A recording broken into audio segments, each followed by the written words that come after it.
Good afternoon, ladies and gentlemen, and welcome to the Foreign Correspondents Club. My name is James Sims, member of the board. Before I go into a brief introduction, if you could just please put your phone on manner mode, if you haven't already. And any of you who've followed, I guess, Japanese economic and trade policy over the last couple decades or 3 decades, our guest speaker today probably doesn't need much of an introduction. Our guest speaker today, Mr. Clyde Prestowitz, served in the Reagan administration as a counselor to the Secretary of Commerce, and then he later founded the Economic Strategy Institute, which looked at trade policy and also competitiveness issues. Disclaimer, I spent one summer at ESI. I believe it was the summer of 1991. So I think it's been about 25 years since I've seen Mr. Prestowitz. And he, I think, along with some others during that time, came to be known as sort of the revisionists or the Japan bashers, including one of our members here, former President Mr. Carol Van Wolferen. Also, I think another member, Bob Neff, was the person who coined the term revisionism in Business Week. I think that was in the mid-'80s or late 80s, yes. And so today, our guest speaker, Mr. Prestowitz, is here to talk about his new book, Japan Restored. And it's how Japan can reinvent itself and why this is important for America and the world, and envisions Japan in the year 2050 as a world leader in many aspects. And I think he will also probably be able to address today some of the issues that have come up in the U.S. election campaign, including TPP, as well as some of the other comments that have been made about U.S. national security policy, including by Trump, talking about allies having to, I think, put more cash on the table. And so Mr. Prestowitz is also the best-selling author of a number of books. I remember Trading Places, which was about his, I think, time at the Commerce Department during the Reagan administration. And he has also written Rogue Nation, 3 Billion New Capitalists, and The Betrayal of American Prosperity. And I believe the book will also be on sale at the desk if anybody is interested in picking up a copy. Anyway, without any further ado, I'd like to welcome Mr. Clyde Prestowitz, the founder and president of the Economic Strategy Institute.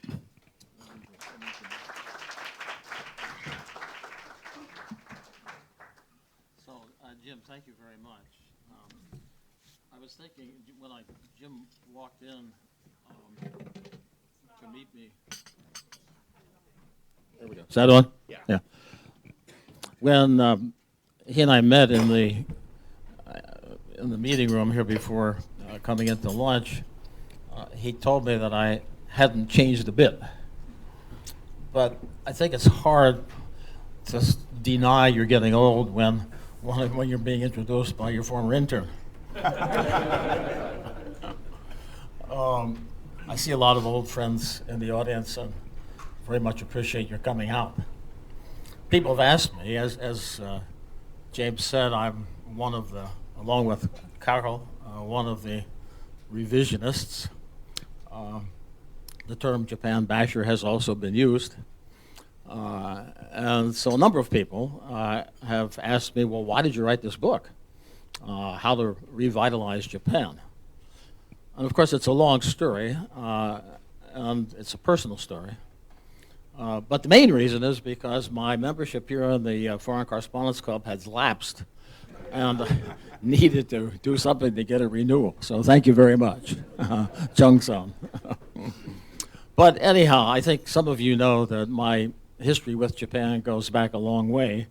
1965 was when I first came to Japan. 1963, I went to the East-West Center in Honolulu, started studying Japanese. And when I came here in 1965, The Economist had already in 1964 announced the miracle, the Japanese miracle, as a cover story. But to a young kid from the United States in 1965, Japan did not seem like a rich country. There were no traffic jams. People rode bicycles.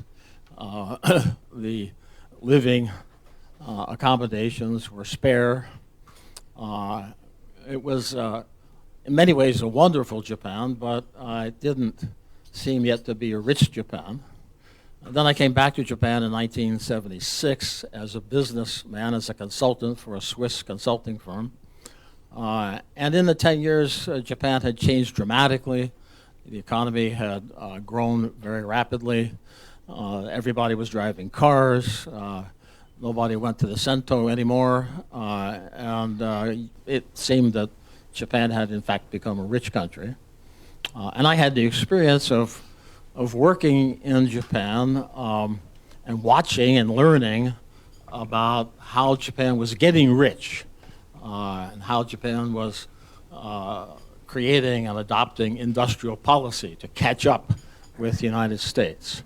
Was the company I was working for, Egon Zehnder, a Swiss executive recruiting firm, had sent me here to recruit Japanese executives, essentially to work for foreign companies. In the 1970s, that was not easy. The 1970s were indeed the time of lifetime employment, the time of company loyalty. Very few people left their jobs to move to another company, and certainly not to a foreign company. Then in the 1980s, I was, of course, one of the U.S. trade negotiators.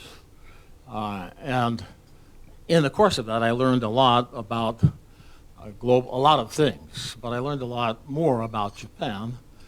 And one of the people who befriended me was someone I'm sure many of you know, Amaya Naohiro-san, who at that point was vice minister of MITI, then MITI. And as one of the developers of Japanese industrial policy, he taught me a lot. And I went through the 1980s essentially in negotiation and writing about the Japan of the 1980s, which seemed to be very healthy economically, and yet which underneath the surface was beginning to develop many of the factors that would lead to the bubble and the collapse of the bubble. After I wrote Trading Places about the U.S.-Japan negotiations, I spent a lot of the 1990s and between year 2000 and 2011, I spent them not too much in Japan.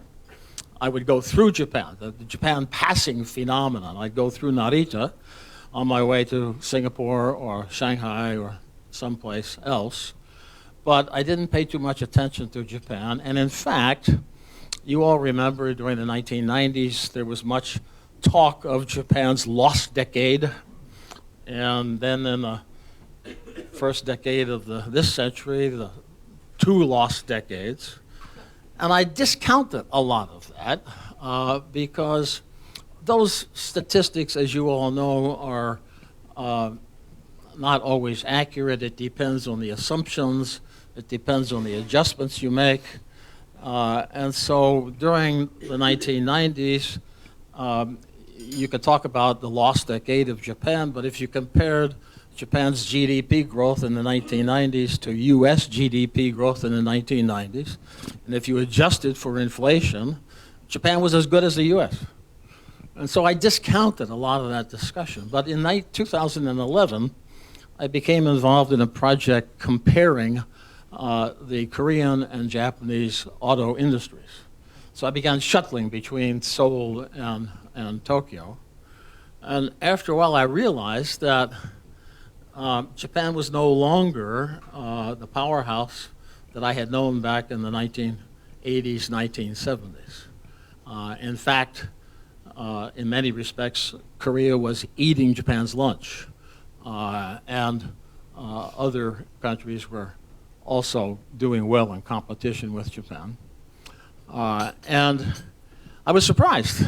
And I thought, surely Japan recognizes that it has a problem. Surely there's somebody who has a vision and a plan. And in the past, that had always been the Miti or Meti Sangyo Seisaku Kyokucho. And so I went over to Meti and I met with the Sangyo Seisaku Kyokucho. And I said to him what I'm saying here, that seems like Japan has a problem, but surely you have a vision and a plan. And the response I got was that our vision is of a cool Japan, and our policy is that Japan is good in anime and it's good in cooking and food.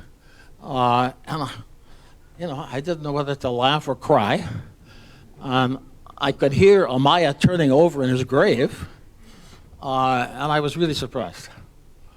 And so I began to dig in a little bit to try to understand myself what was happening in Japan, and I asked myself the question, can Japan get out of this downward trend?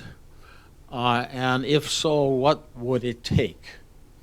And I thought, I'm, of course, nearing the, I hope not the end of my career, but it's certainly not the beginning of my career.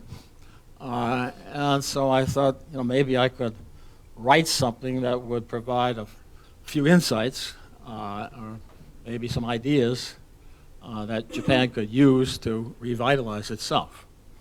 So then I started thinking, well, how do you tell this story? How do you as a foreigner come to Japan and say, hey, you guys have a problem, and you should do 1, 2, 3, 4, 5, and if you do that, your problem will be solved. I think that's a very difficult thing to do. But I had a good literary agent who suggested to tell the story backwards. And he said, don't tell people all the medicine they have to take before they go to heaven. Show them heaven. And then let them think about what they might have to do to get to heaven. So the book begins in the year 2050. And you're just arriving over Haneda. Narita is now a cargo hub, but not a passenger facility. And you're arriving after a 2.5-hour flight from Washington, D.C. In the new Mitsubishi 808 supersonic jetliner, Mitsubishi having acquired Boeing in the year 2022, in the wake of Boeing's bankruptcy, as a result of continuing problems with what used to be called the Dreamliner, but is now better known as the Nightmare Liner. You get off the plane, there's no passport control, you don't have to wait in line to show your passport, there's no customs, that's all been done electronically while you were on the plane. You're met by a robot that recognizes you and introduces itself, has your bags, and takes you to your driverless vehicle. You get into the driverless vehicle and you say, take me to the Teikoku Hotel. Vehicle pulls out, starts to drive. There's a video in the vehicle, you flip it on, and it happens to be Wimbledon time. And the Japanese tennis great Takeo Watanabe is playing for the match. He wins for the 8th consecutive time, more than Roger Federer. You arrive at your hotel, the Teikoku Hotel, and you scratch your head, you wonder if the pilot is taking you to the right country. It seems like Amsterdam or Berlin. Everybody's speaking English, and it's just a very cosmopolitan feeling. So to make a long story short, you're in heaven. And students around the world don't want to go to Harvard or Stanford. They want to go to Todai and Keio.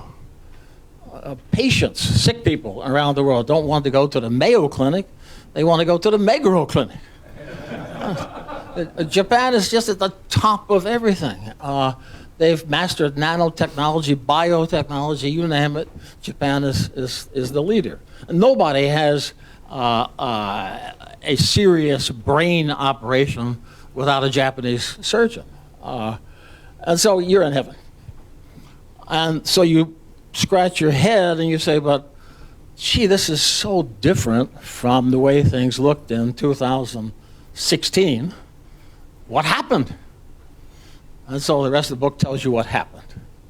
Now, the fundamental premise of the book, very important to accept the premise, is that Japan can reinvent itself.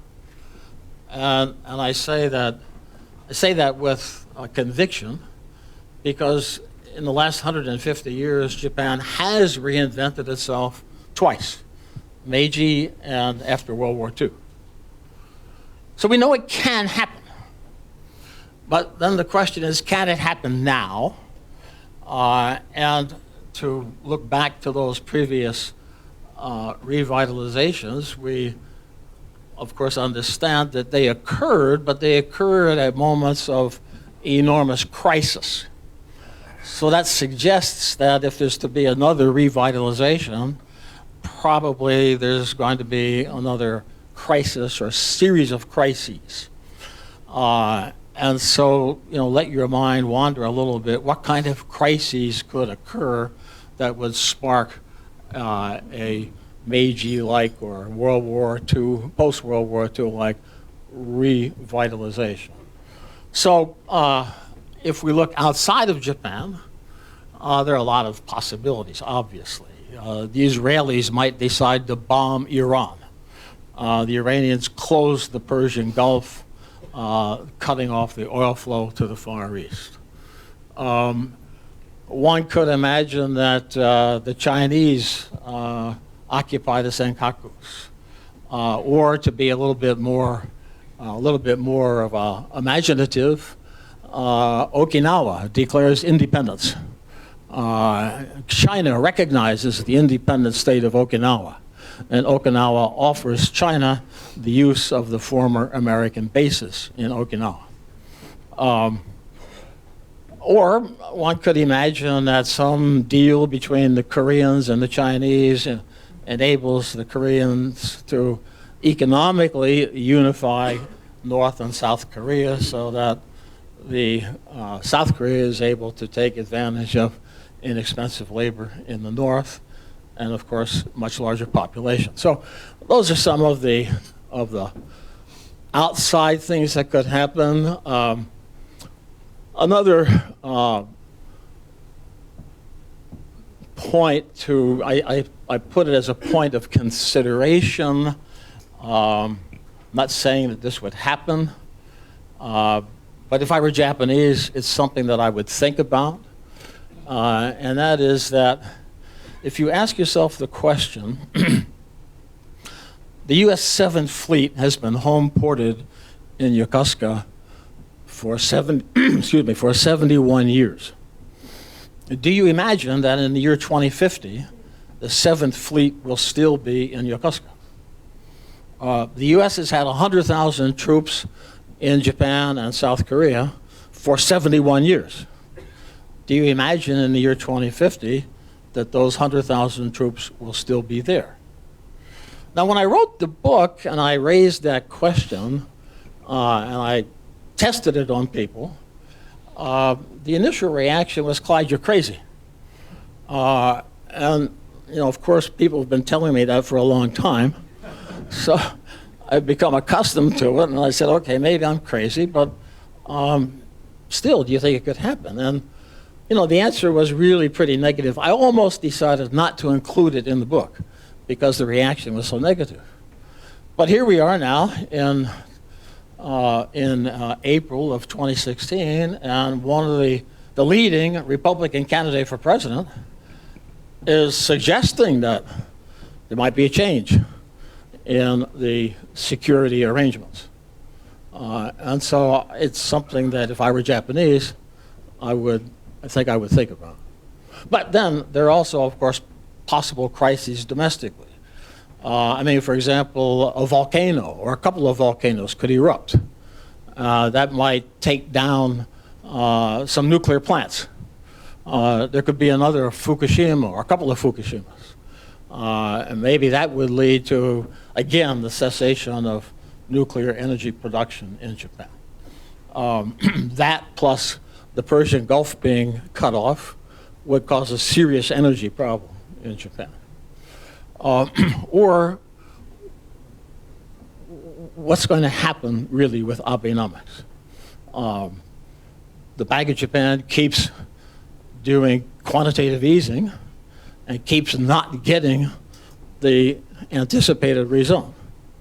It's in completely unknown territory now with its QE policies. One could imagine that in a financial crisis, the yen collapses, or one could imagine that the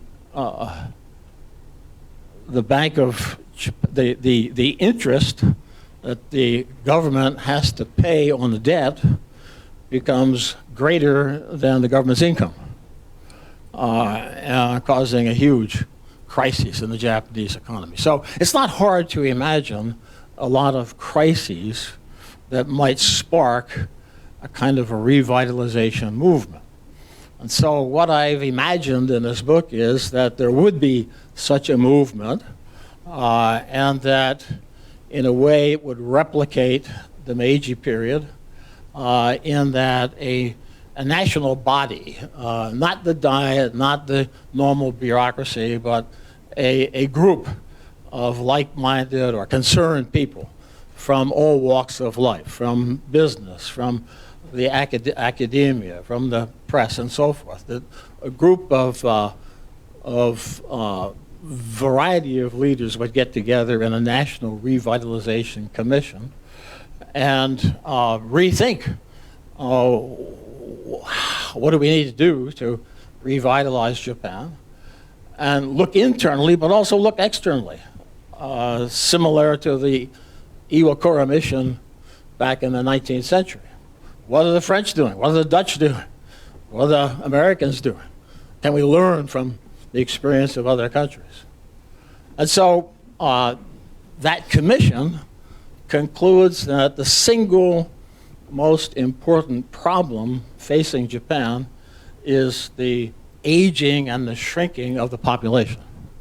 And it's the most important problem because current trends will lead by the year 2050 to a population of somewhere, the worst estimate is maybe 87 million Japanese. The most optimistic estimate is 95 million, but a lot fewer than today's 124 million. And the average age of those people is going to be much higher, with a very small group of young people available to pay for the health care, the pensions, and just maintaining the system. And the problem is acute because at the moment, it's still a solvable problem if the Japanese society, not just the government, but the society, resolved today to take action to reverse the population trend. It could be done. But if you wait 10 years, it's too late.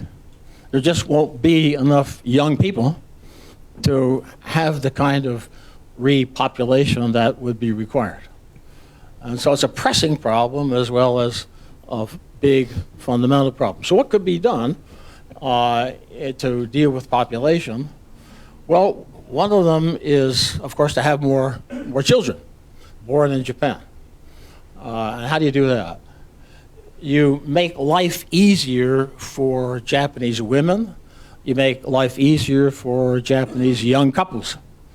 What does that mean? It means in the case of women that, let me step back a moment. We all know that not only in Japan, but in the US and most advanced countries, most families need two incomes. Husband and wife both need to work. But if you want to have children, then it means that the wife, she's working, but she needs some time off, but she needs to be able to go back to her job. And so there needs to be greater flexibility in the maternity leave, in the length of time, and in the guarantee of being able to return to a job. But it's not just that. I was talking to a friend of mine who's a Diet member recently. We're talking about children. He has 3. And he said, oh, it's a terrible problem. He wakes up in the morning and, and he has to drop the kids off at their different nursery schools, but they're all in different places around Tokyo. So he drives completely around Tokyo to drop off his kids. It takes him 3 or 4 hours to do that. I'm exaggerating a little bit, but you know the problem. And then his wife repeats that in the afternoon. And so that suggests that the need for greater child care, greater preschool facilities, and I know that Abe-san is moving in that direction, but if you look at 2 countries that have in fact reversed the population trend, one is France and one is Sweden, both of them have extremely liberal conditions for maternity leave and for job certainty. So for example, in France, a woman, if she's pregnant, can take up to 2 years. She can leave the company and 2 years later come back to her job. If during that period she has another child, she gets another 2 years. So in total it could be 4 years and still have the capability to come back to the job that she had. Now, the second piece of population, of course, is immigration. And yesterday's Japan Times had a headline, 1 million foreign workers working in Japan, which is a big number, but of course it's a small number compared to the same comparison in other countries. And there are several things that are being discussed. Some steps are being taken in Japan to increase the immigrant trend. But one thing that could be discussed is the idea of something similar to the U.S. investor's visa. So in the U.S., if you come to the U.S. and you promise to invest $500,000, you get a green card and a permanent resident visa. Well, there are a lot of people around the world with $500,000 who might be interested in investing in Japan, and that kind of a visa would certainly encourage them to do that. There are other things that could be done in the population field, but let's move along a little bit to some other areas. If we think about the one of the things that one hears a lot in discussion of innovation and discussion of startup companies, one hears that Americans are risk takers. Why does Silicon Valley exist in the United States? And the answer often is, well, Americans are risk takers. They're not afraid to take risk. And I don't think that's true. I mean, what's interesting to me is that Japanese who come to America, Germans who come to America, Indians who come to America, they all seem to get very entrepreneurial in the U.S. So I don't think Americans are naturally any more entrepreneurial or risk-taking than anybody else. I think the difference is that actually in the U.S., the risk is very low. In the U.S., you can try something, try to start a new company, try to start a new technology, and what happens if you fail? Well, it's not necessarily a bad thing. I've been involved in some venture capital, and venture capitalists often like it if someone requesting funding has had a couple of failures, because they say now they know what not to do. So in the US, you get a second chance, you get a third chance, so the risk is low. But take Germany or Japan or Korea, risk is very high. You get one chance. And if you fail, that's a black mark, tends to be a black mark against you for a very long time. So how to reduce this risk of entrepreneurial activity? Well, one way would be to have an insurance fund, an entrepreneur's insurance fund, and it would be funded partly by government money, but partly by donations from rich people like Mikitani-san and others who've made a lot of money in Japan. And entrepreneurs who want to start a new thing in Japan would be able to take out a policy. And if they succeed and make a lot of money, they would donate back to the fund. And if they fail, they get paid out so that they're not on the street immediately after their venture has failed. There are other steps that might be taken, but just to suggest some ideas, and I'd be happy to hear from others who might have similar ideas. Let me hit a third point, and then let me sit down because we need some questions. But I want to come back to this question of the security relationship. You're all aware, of course, that Donald Trump has made this point that we have a mutual security treaty with Japan, the U.S. does, but it's not really mutual. The U.S. guarantees Japan's security. Japan doesn't guarantee U.S. security. And so Trump has said, gee, that seems unequal. What do we get out of it? Now, you can have this discussion for a very long time, and there are many things that the U.S. does get out of it, and it's a relationship that has gone on for a very long time and has served to provide security and stability in the Far East. Having said that, if you think about the underlying logic of the security relationships that the U.S. has in the Far East, it suggests that the interests of the United States and the interests of Korea or Japan or the Philippines are not necessarily the same thing. China does not pose a direct threat to the United States.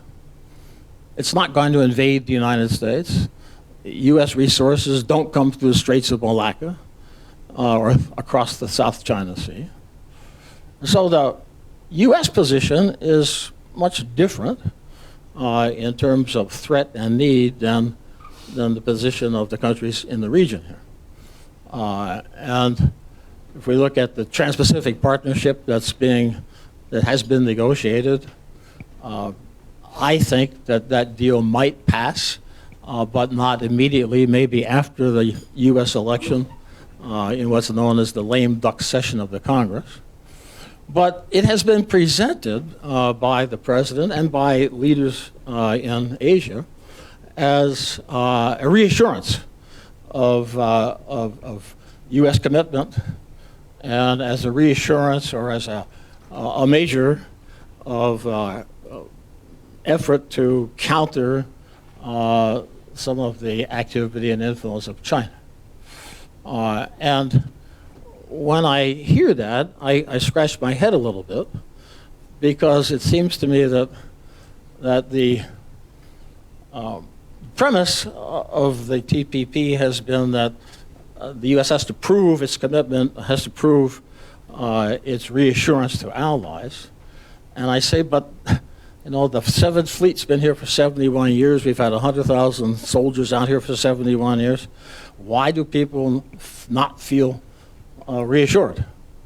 And so I think that, again, if I were Japanese, I would be thinking a lot about how to deal with this difference in fundamental underlying interests. And I think one of the things, Abe-san has begun to do this, and I support him in it, is that the countries in the region, led by Japan, Korea, Philippines, Vietnam, India, come together themselves as, if not an alliance, a grouping that lies on top of the underlying U.S. mutual security treaties, so that over a period of time, the U.S. wouldn't go away, but the ability of the countries in the region to deal with immediate crises would be greater, and the U.S. would be the call of second resort rather than the call of first resort. So let me stop there. I thank you very much for listening to me, and I welcome questions, and don't be afraid to call me crazy if you think I'm crazy. Thank you very much.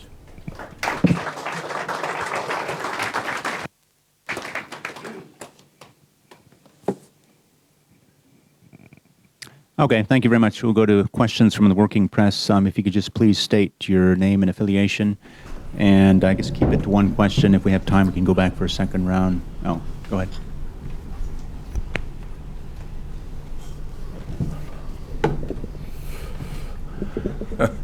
Clyde, as an aside, just before I ask my question, I don't know whether you've been to these areas recently, but Asakusa and Ueno are already occupied by the Chinese. I saw it again last Sunday, yes. And it's no joke. Yes, I understand.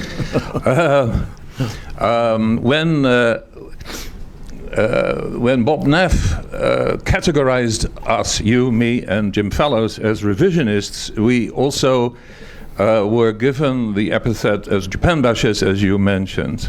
It started in the American press, but it was happily taken over in Japan. Now, I looked it up in a dictionary at the time, and bashing says, the Oxford English Dictionary says, to strike violently with an intent to destroy. Now, knowing you, your work, and mine, etc., this cannot possibly be a proper description, of course. It's the kind of thing that politicians and journalists come up with if they don't want to face the kind of things they don't want to hear. No. What they did not know, those Japanese newspapers, is that in actual fact, you and I particularly were full of admiration for the Japanese. And not in the least, and perhaps even specifically, admiration for the way they'd always managed to outwit Washington.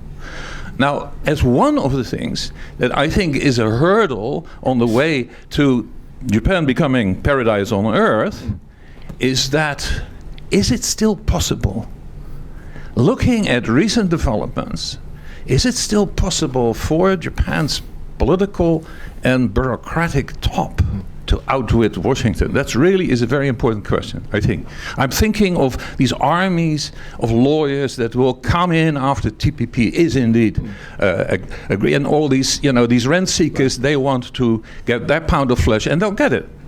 So this is one thing, and the other thing, it is connected. When I talked with our mutual friend Amada Naohiro, at the time, of course, he was the most famous vice minister of MITI ever. I asked him once whether he knew anyone in his ministry who was actually an economist. And he scratched his head and said, you know what? I think one, but I am not so sure. All right. There we are. A year ago, here is sitting Mr. Hamada, supposedly one of the two main economic advisors to the present Prime Minister, Mr. Abe. He's talking about Abenomics not really working. I asked him a question, and I said, maybe it's not working because you have a monetary policy, but no fiscal policy. There's no really coordinated government spending. And I mentioned the possibility of a housing program and stuff like that. And he answered, Mr. Wolfram, maybe you don't know our economy well enough. Because if we did such a thing, the bureaucrats would become too powerful. Now, this is a Yale economist advising Abe. Okay. The obstacles, it seemed to me, if Yale economists advise the Japanese Prime Minister and think lowly of Japanese bureaucrats, we are not going to get to that paradise that you want to reach in 2050. Carol, thank you very much. I couldn't agree more. It's a big mistake to employ Yale economists. But, what you expressed is the very reason why I thought that I had to dream up crises, because it will require some extraordinary situation, and then some completely abnormal response that one only gets in the context of crises. And on the one hand, I say we know Japan can do it because it did this in the past, but I mean the truth is that we don't know if the right crisis will come along or if the reaction will be the right reaction. What I'm posing is is a possibility and something that I hope Japanese bureaucrats and others would look at. But when you and I talked about this last time I was here, you made the point that it needs to kind of arise from the ground up, and I agree with that. And I think that what might happen, what could happen, what I hope would happen is that leaders who are not in the normal game would come forward or would be brought forward from the regions, the mayors and the governors of the kens, and people even like Carlos Ghosn from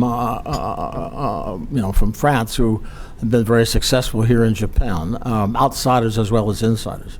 In fact, I mean, just to use that term, insiders and outsiders, one of the difficulties that exists in Japan, it exists in all major countries, but maybe to a greater extent in Japan, is the power of insiders.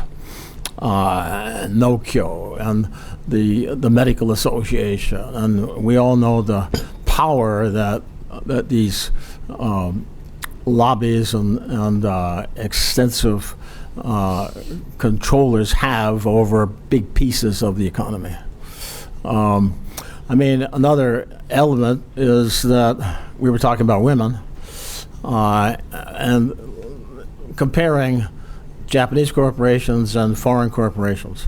I mentioned in the 1970s when I was here as a headhunter, executive recruiter, it was so incredibly difficult to find any Japanese who would work for a foreign company. McKinsey and Goldman Sachs could not find people. They hired me to help them find people to work for them in the 1970s. Today, they're flooded with applications from Japanese young people. They're the preferred places to work.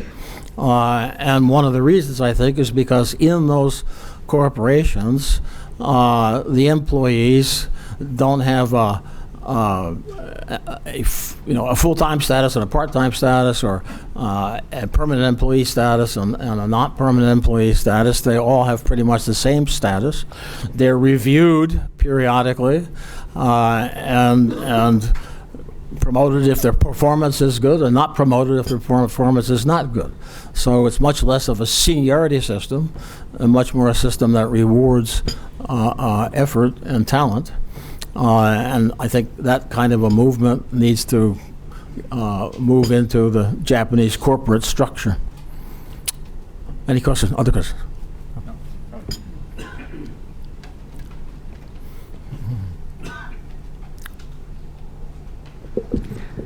Oops. Thank you for taking my question. Kaori Ida with NHK Public Television. I have a question on the Republican frontrunner and trade.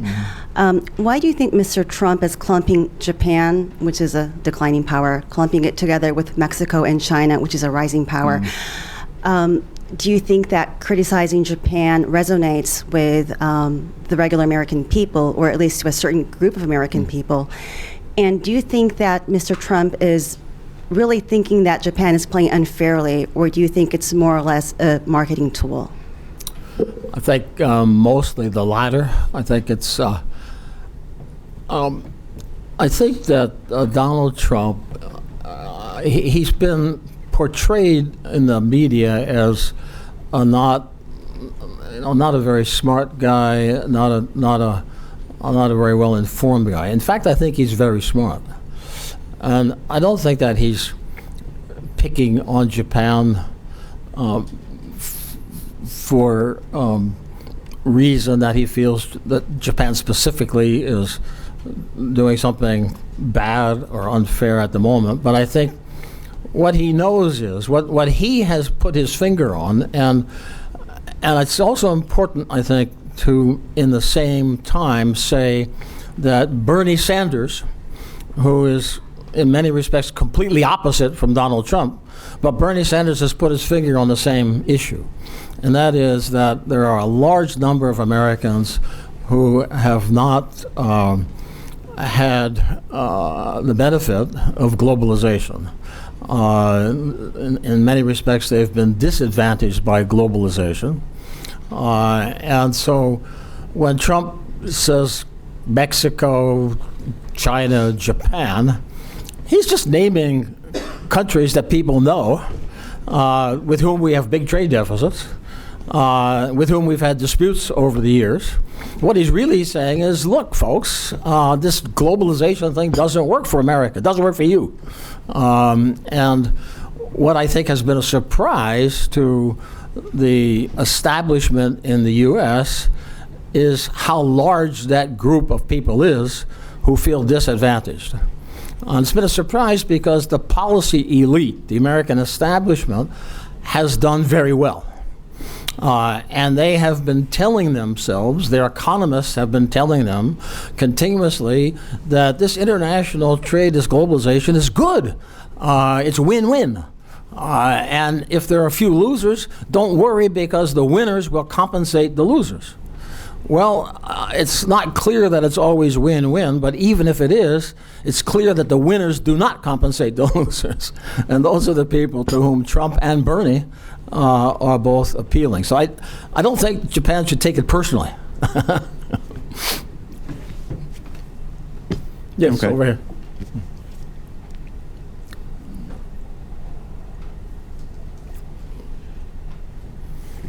Takashi Koyama, freelance. You mentioned a little bit about Japan's security. What kind of a security arrangement do you think Japan should have with the United States? Oh, that's a really great question. I think that the traditional security arrangement that has been in place for the past 70 years, on the one hand, of course, contains a lot of positive elements and has worked for quite some time. Having said that, I think that it also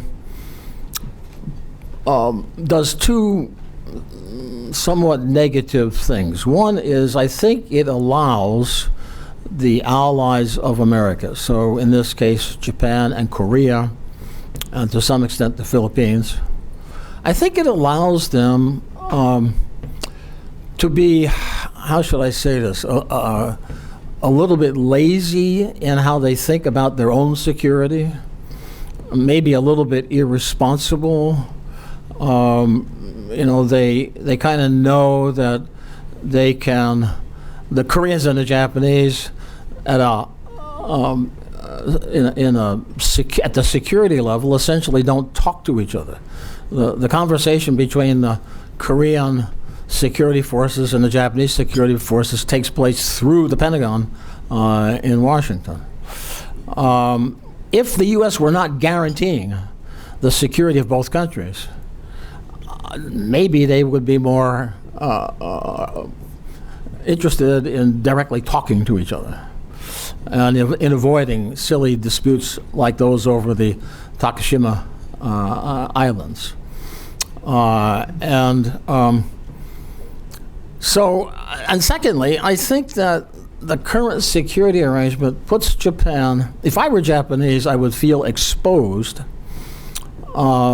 because so much is riding on the assumption that the U.S. will always be there.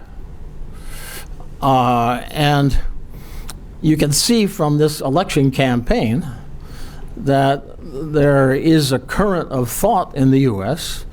that is asking, why should we always be there? What real interest do we have, we Americans? Why should we be facing off against China all the time? So that question is being asked in the U.S. The fact that that question is being asked would make me very nervous if I was Japanese, because it suggests the possibility that America might not always be there. And if it's not there, and if it is not there suddenly, Japan is very exposed. So what I would, if I were Japanese, what I would want to do is maintain the security relationship, but build my own forces, maximize my own capabilities, and find allies whose interests are more directly engaged than the Americans. So obviously Korea and other countries around the Pacific Rim, India, Vietnam, Philippines, and so forth, those countries, to those countries, the power of China has a direct impact. To the United States, it has an impact, of course, but nothing like the impact that it has to the countries here. So it seems to me it would be logical for Japan to lead an effort to have a more concrete grouping and cooperation between those countries. It doesn't mean throwing away the U.S. security relationship, but it means building other security relationships that serve as a buffer in the event that the U.S. decides to change its mind. Go ahead.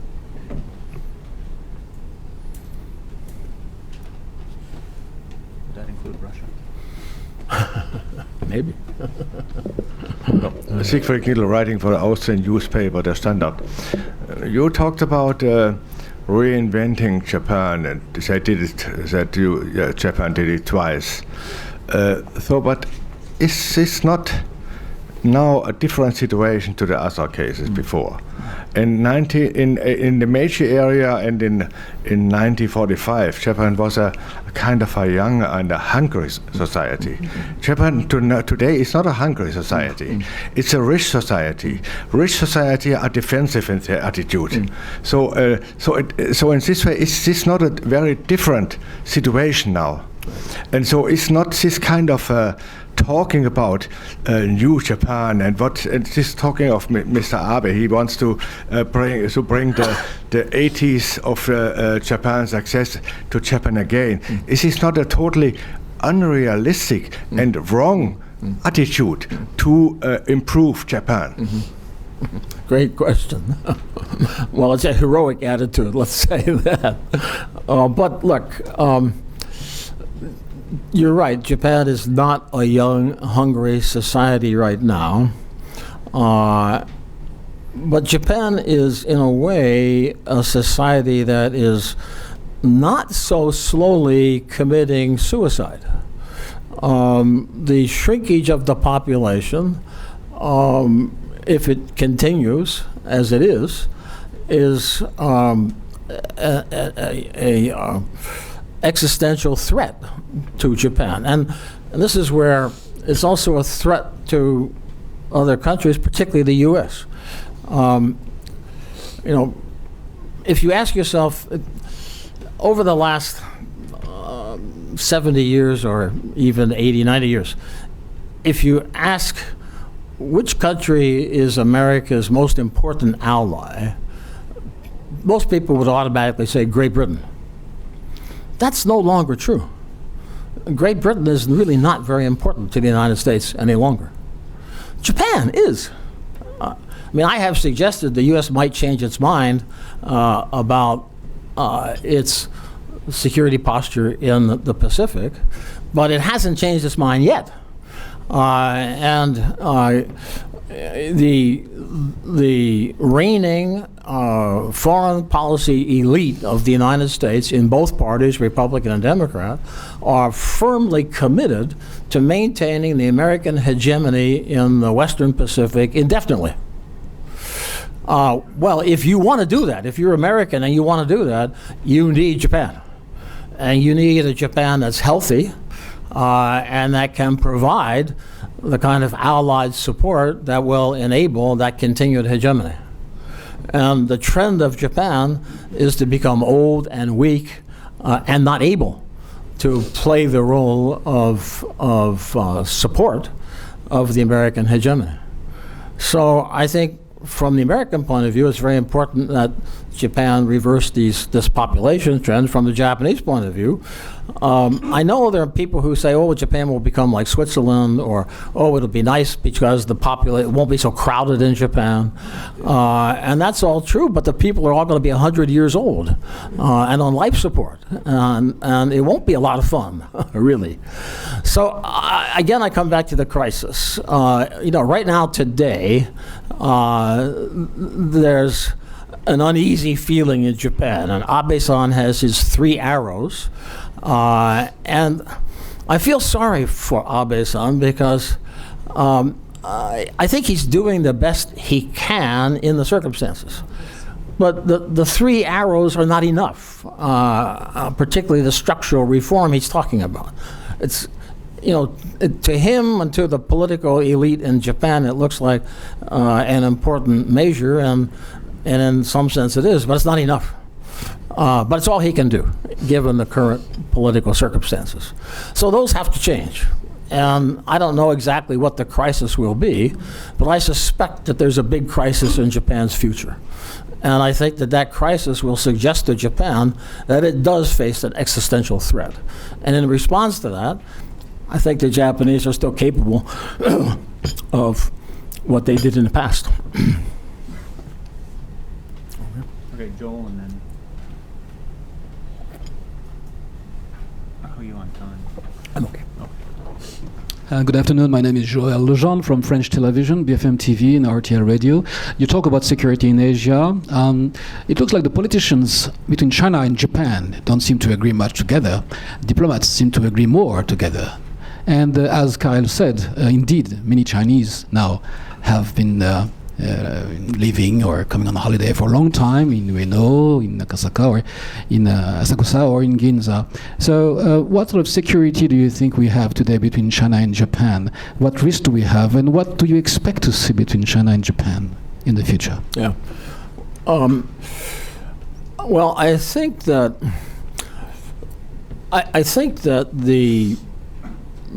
the important bet that was made by the U.S. and made by the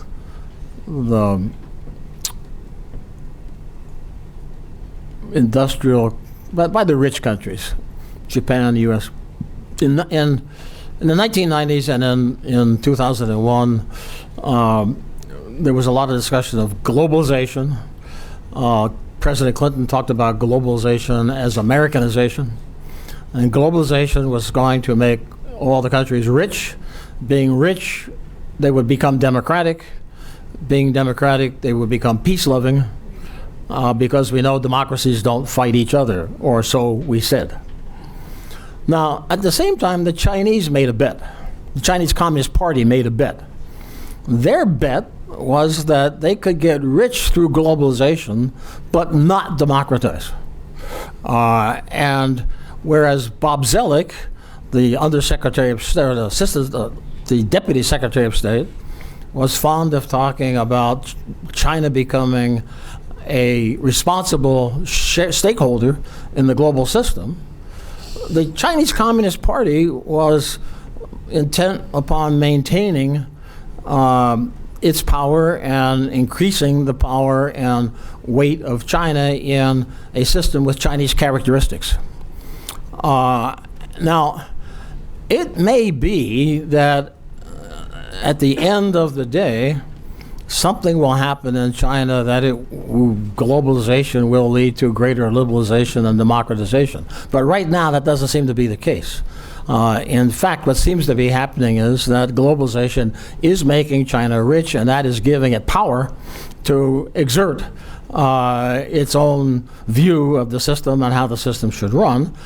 And a big part of that Chinese outlook is to justify its increasing power, extension of power, by demonizing Japan. As you well know, in a sense, the Second World War is still not over in the Pacific. Between China and Japan, there's been a cessation of hostilities, but the war is not over. And the Chinese, in my view, won't allow it to be over. And so if that's the case, if I'm right, then again I come back to my point that Japan needs to think very seriously about how it can withstand the growth of Chinese power and the attitude of the Chinese for as long as it may continue, and nobody knows how long that is.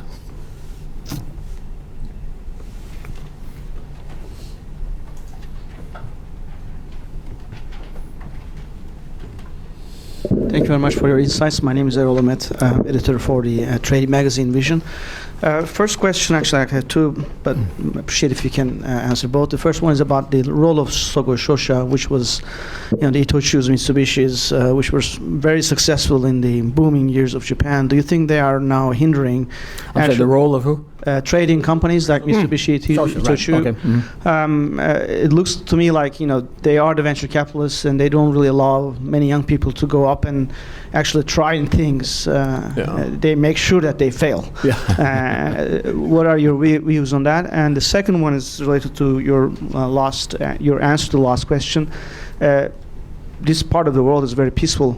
Do you think there's a potential increase in geopolitical risks?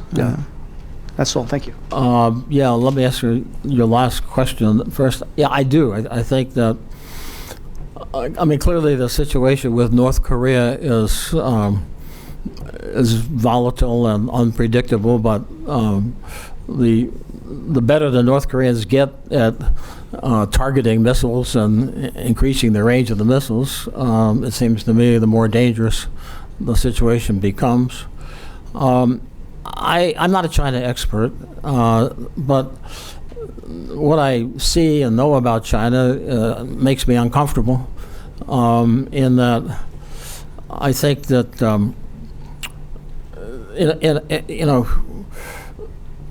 there has obviously been over the last 20 years a growth of wealth and a degree of liberalization in China, but it looks like that's being reversed now. And I have always felt that there's a contradiction between globalization and the continued power of the Chinese Communist Party.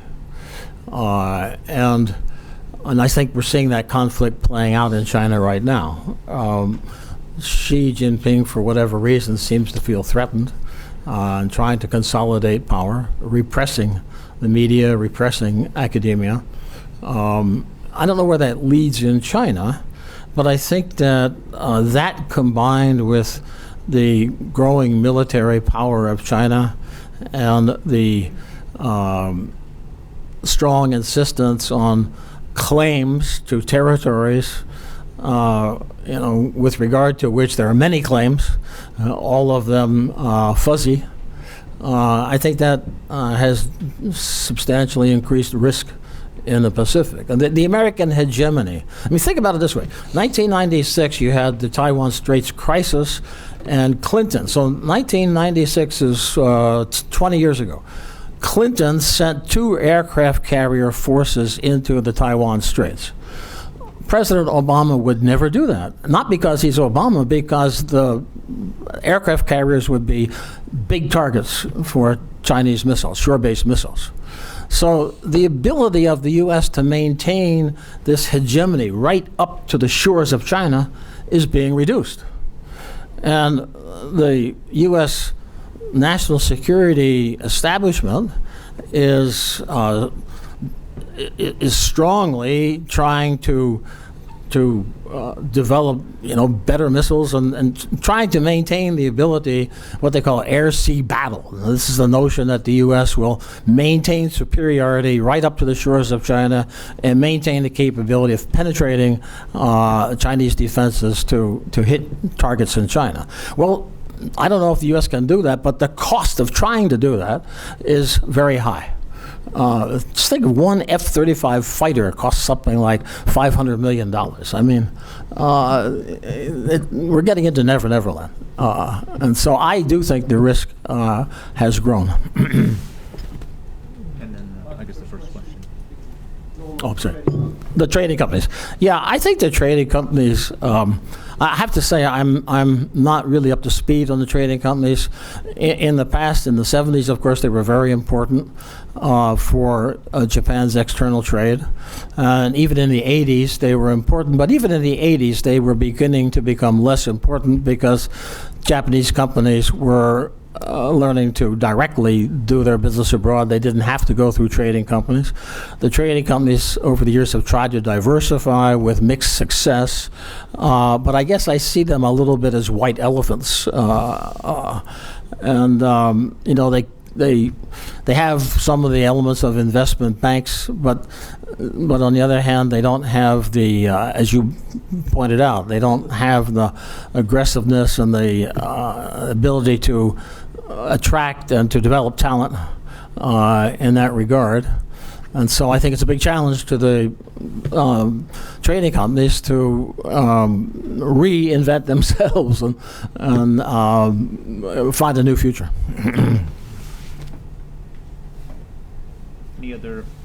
Any other questions from the working press? If not, then gentleman over here. You had a question? Yeah, please.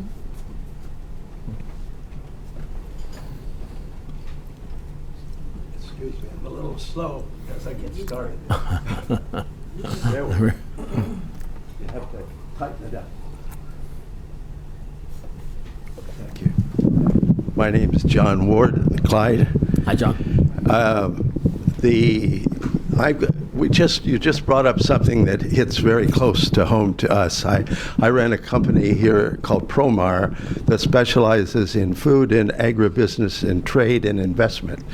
And our business we've been here 16 years, and our business only in the last 3 years has been active with the private sector companies in our industry. And now those private sector companies, in the last 3 years, it's quadrupled in terms of their investment and interested in countries like Poland, Myanmar, and of course China, and actively.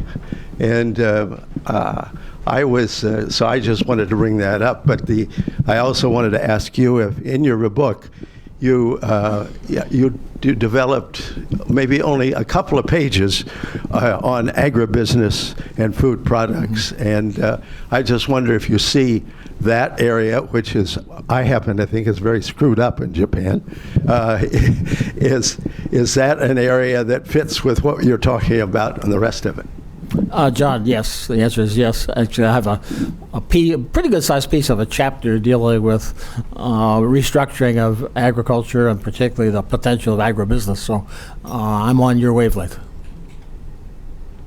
Question? Okay. This will be the last question then.